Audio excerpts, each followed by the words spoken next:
Hey guys, I bought these FISKARS pruners the other day. I need to prune some of the bottoms of the crepe myrtles. So I want to give these a try today. We'll open these up, take them out.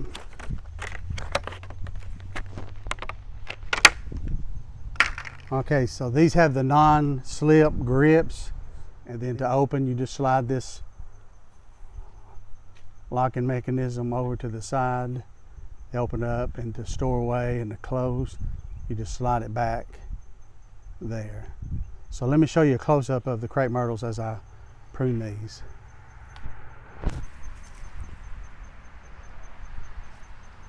Okay, to prune these away, you want to cut these close to the ground as possible. You may have to cut them a couple of times to